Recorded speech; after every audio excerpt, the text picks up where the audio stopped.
हृदय देश में दैवी संपत्ति का बाहुल्य होता है तो यह शरीर धर्म क्षेत्र बन जाता है, और जब इसमें आसुरी संपत्ति का बाहुल्य होता है तो यह शरीर कुरुक्षेत्र बन जाता है।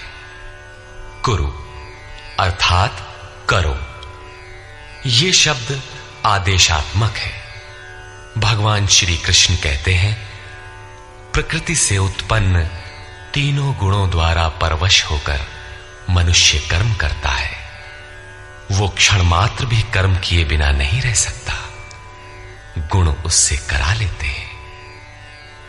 तीनों गुण मनुष्य को देवता से कीट पर्यंत शरीरों में ही बांधते हैं। जब तक प्रकृति और प्रकृति से उत्पन्न गुण जीवित हैं, तब तक कुरु लगा रहेगा। अतः जन्म मृत्यु वाला क्षेत्र, विकारों वाला क्षेत्र कुरुक्षेत्र है, और परम धर्म परमात्मा में प्रवेश दिलाने वाली पुण्यमयी प्रवृत्तियों का क्षेत्र धर्म क्षेत्र है। पुरातत्वविद पंजाब में काशी प्रयाग के मध्य तथा अनेकानेक स्थलों पर कुरुक्षेत्र की शोध में लगे हैं, किंतु गीताकार ने स्वयं बताया है कि जिस क्षेत्र में यह युद्ध हुआ वो कहां है। इदम शरीरम कौन्तेय क्षेत्र मित्यभिधीयते। अर्जुन, ये शरीर ही क्षेत्र है, और जो इसको जानता है, इसका पार पा लेता है, वो क्षेत्रज्ञ है।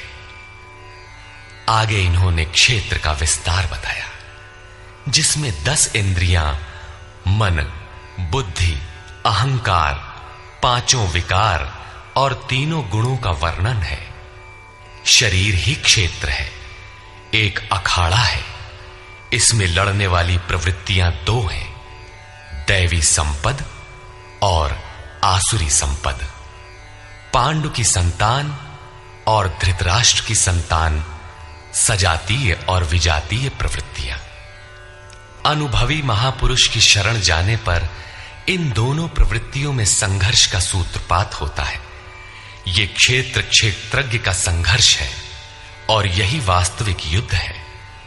विश्व युद्धों से इतिहास भरा पड़ा है, किंतु उनमें जीतने वालों को भी शाश्वत विजय नहीं मिलती। ये तो आपसी बदले हैं। प्रकृति का सर्वथा शमन करके प्रकृति से परे की सत्ता का दिग्दर्शन करना और उसमें प्रवेश पाना ही वास्तविक विजय है।